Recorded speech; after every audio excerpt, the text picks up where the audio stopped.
Ujo zong de kwen dishnakas, makwando dem, kitigan zibi and don jaba, o mama winene nishnabe kwen deao. So I've just introduced myself to you in my language, which is according to my teachings. I told you that my spirit name is Azongdekwe, which means strong-hearted woman. My English name is Nicole Bell. I'm from Kitigan Zibi First Nation, and I'm from the Bear Clan. And I'm currently faculty in the School of Education here at Trent University. And prior to that, I've worked in education with children and youth. A lot of my work involved opening and operating a Anishinaabe culture-based school for Indigenous children. And so I'll be speaking a little bit more about that as we go along. So thank you so much for inviting me to speak at this gathering with you and this evening. Before I begin, though, I want to acknowledge my teachers and who I have learned from, because it's important that I do that. We learn from our teachers and then we transmit what we learn onto our students, and that's how learning and education happens. And so I want to acknowledge Elder Edna Manitowabi.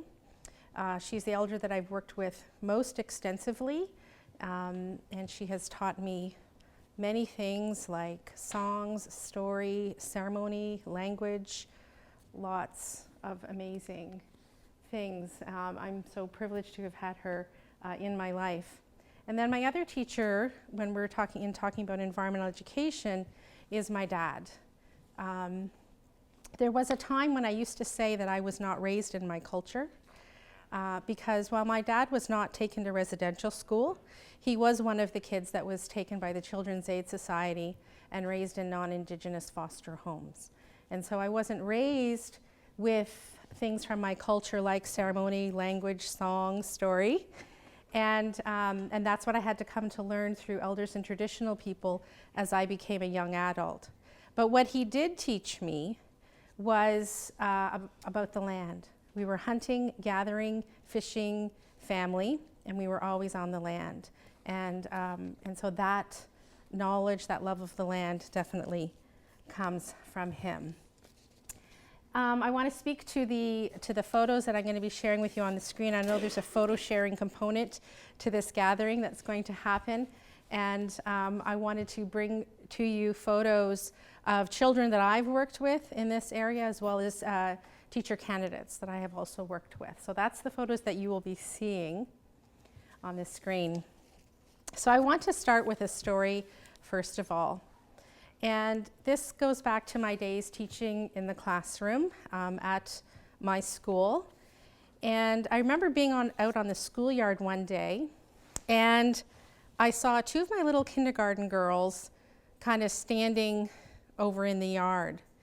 And just not too long before that, we had a big pile of topsoil delivered to our schoolyard because we were wanting to plant a garden and a medicine garden at our school. And we're on the Canadian Shield, so we needed some help with enough earth to do that with. And so we had a big dump truck come in with a load of topsoil. You can imagine the kids' excitement with that alone. And so this load of earth had just been delivered, and the girls were kind of just standing over there. And you know, I was doing my teacher thing, you know, wandering around the yard, checking out the kids. And the girls were like kind of, after a little while, were still standing there. And so, you know, your teacher instinct goes on and says, I better go over there and check and see what they're doing, which is what I did. So I just quietly maneuvered my way over to where they were. And what I observed, their backs were to me, so they didn't know I was coming. But what I observed was they were both standing there side by side, close to this pile of earth.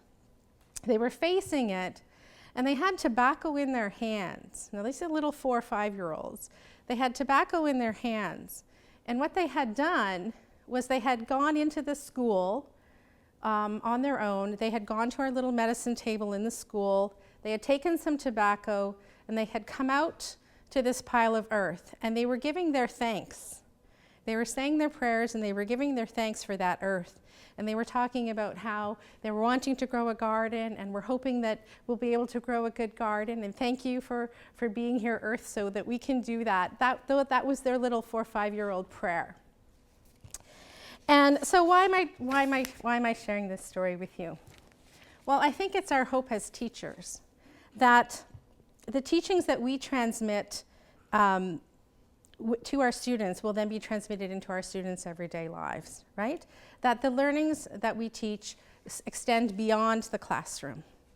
That's our hope. And this story represents for me one of those moments when I saw that happening and when I felt like I was making a difference. And so it's an example for me of where our teachings then become internalized, and we then externalize them out into our life and into our world. And I'm going to keep coming back to this story as I go through this evening. So to help you understand how significant this story really was for me, I need to put it into its context. This happened at a culture-based school that was transmitting an Anishinaabe worldview. And the title of my school was Anishinaabe Cultural Healing and Learning Program. So what does Anishinaabe mean? It means living a good life according to the Anishinaabe people. We were raising up what we believed was going to be the next generation of our elders. We're giving them the teachings that they need to be able to do the work that we need to continue doing in our culture, in our nation, and in our communities. And so we were teaching a very culturally specific curriculum, knowledge, and what have you. And I understand that. And I know that's not what we're all here are doing in our own work, and it's not necessarily the focus of what this gathering is about. So let's look at the bigger picture of what this is about. From an Anishinaabe perspective, education is something that is transformational, it's self-actualizing, and it's holistic. And a part of what that means for me as an Anishinaabe person is that we're engaging all 4 aspects of who we are as human beings. It means we're teaching to our students mental, physical, emotional, and spiritual capacities. And so if we go back to this story, these little girls thought about their teachings. They physically went inside of the school to get the tobacco. They felt like they needed to give thanks. And then from their spirit, they offered up prayers of thanks. So we can see all 4 aspects in play, just in that little act of what they did. I believe that in education, all of education, including environmental education, we must engage all 4 parts of our beings: our minds, our bodies, our hearts, and our spirits. And while it may seem pretty easy to envision how we would engage the mind, the heart, and the body, I think it's somewhat more difficult to vision how we would engage the spiritual or the soul. And so that's what I want to focus on this evening. So talking about spirituality, some people get a little bit nervous when we kind of get onto this road, and I can understand that. For me, spirituality has nothing to do with religion. It doesn't. For me, spirituality is about knowing, feeling, and acting like we are connected to the natural world. It's a spirit-to-spirit connection. And so it's accessible to all peoples, regardless of religion, because we all share this same natural world. We all share this one planet, right? It's not about religion. It's recognizing that we only exist but for the life givers that provide us everything that we need. Provide all of us everything that we need. And by life givers, I'm talking about the air that we breathe, the water that we drink, the sun that provides us with our light and our heat, and the earth that provides us with the food that we eat. We all need those things. That's universal. And spirituality is also about being humble enough to acknowledge that we are the most insignificant on this planet. Because we can't live without those life givers and what is provided for us. But they can be here without us. And I would venture to guess the planet might be even better off without us. It doesn't need us, but we need it. And so there's this degree of humility involved here in understanding that we are, and I heard elders say this, the most pitiful creatures of them all. And Doug was just mentioning a moment ago about our creation stories and how we were created. And in our creation story, it actually tells us as Anishinaabe people that we were created last. Everything had to be here before we were. And so, you know, the rocks and the mountains were formed to be the earth's bones. The sun and the moon was already here. The waters were put onto the planet. The plants and all the plants grew up, and then the animals could come, so the animals would have something to eat. And then we came last. We call it the kind of four-order teaching. So recognizing that we came last tells us how insignificant we really are in the whole scheme of things. So how do we actualize this spiritual connection? I believe we can do it through what I call the 4 R's, which is respect, relationship, reciprocity, and responsibility. So let's start with respect. Respect. Respect. Let's look again, right?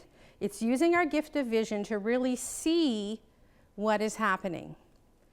And it's no accident, I think, that Indigenous peoples have exceptional observational skills.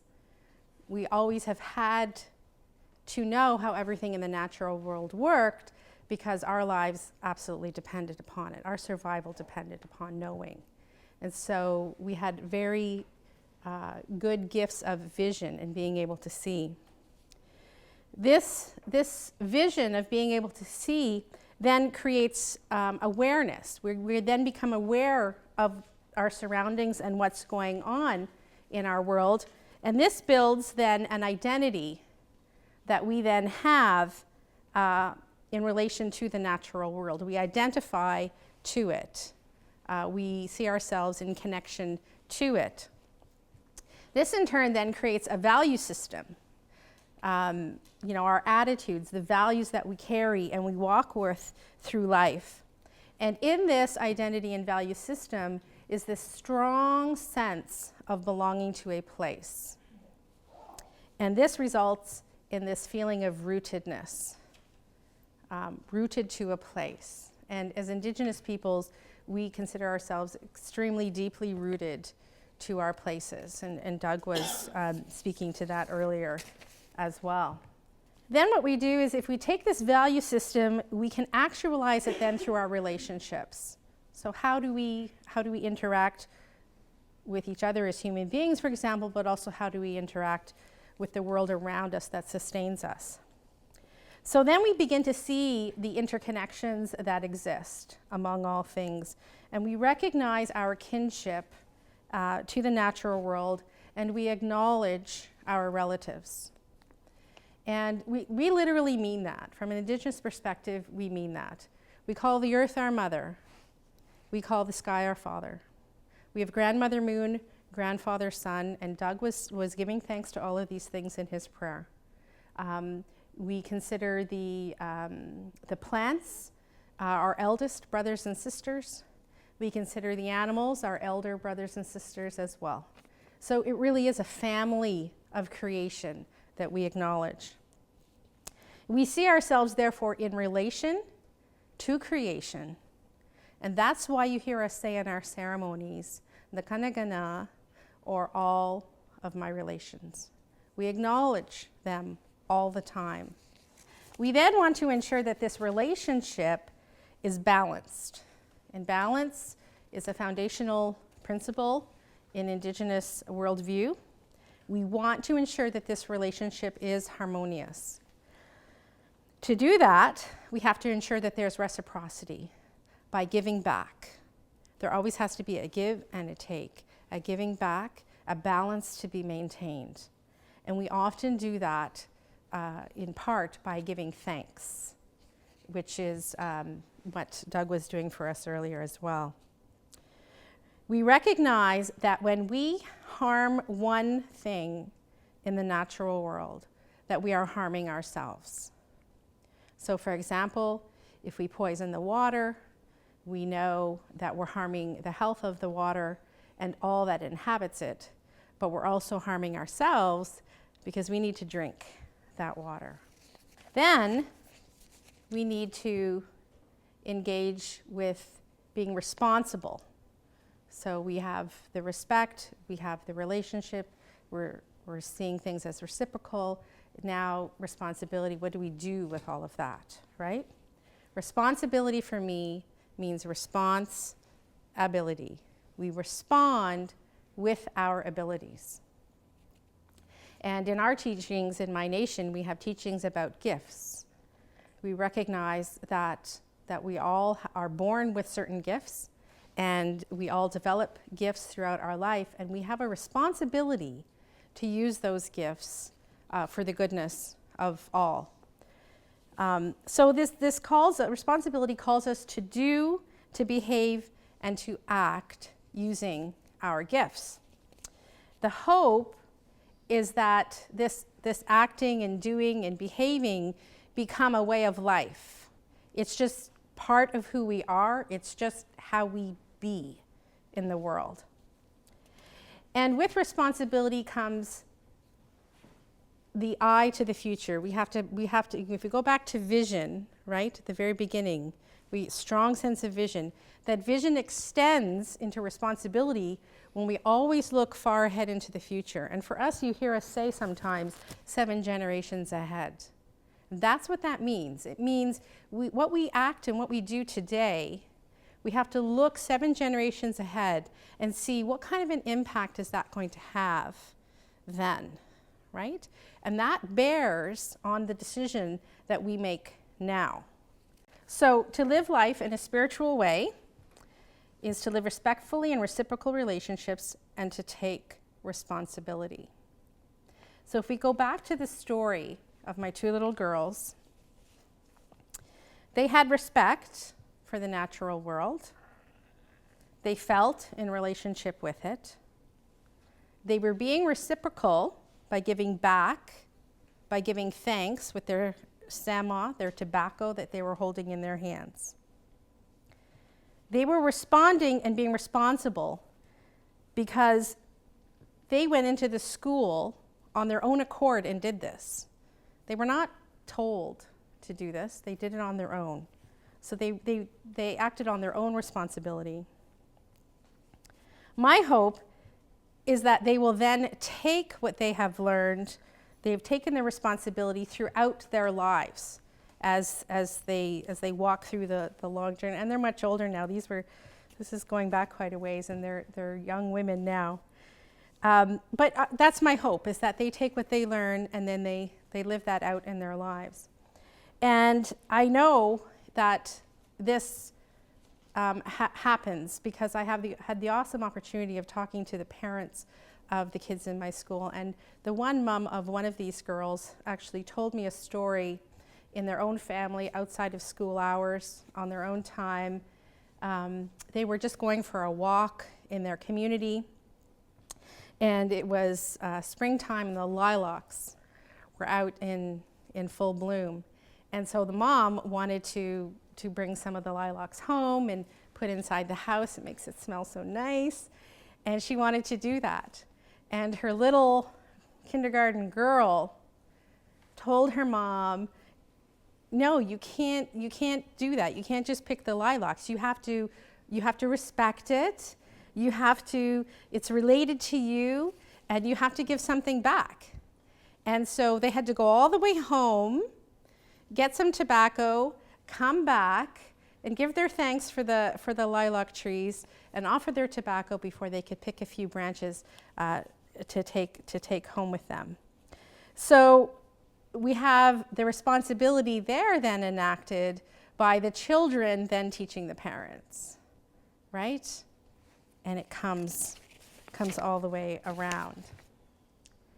So my coming full circle is now not working with young children in the classroom anymore, but teaching the teachers. And like my kindergarten girls, I engage similar pedagogy with teacher candidates here at Trent. And I offer a 12-day on-the-land experience at my home in beautiful Burleigh Falls. And I call it Learning from the Land and Indigenous People Alternative Settings Placement. And so they have the opportunity to learn about Indigenous people through the land and to move through these 4 R's that I have shared with you this evening. So I engage this spirituality with my teacher candidates with the hope that they will teach to their students' spirits, resulting in spiritual connections to creation. That definition of spirituality that I shared with you earlier. And so over the next couple of days, I encourage you to consider how can we instill and foster a spiritual connection with the environment in teacher education through respect, relationship, reciprocity, and responsibility. And with that, I want to say miigwech. Thank you.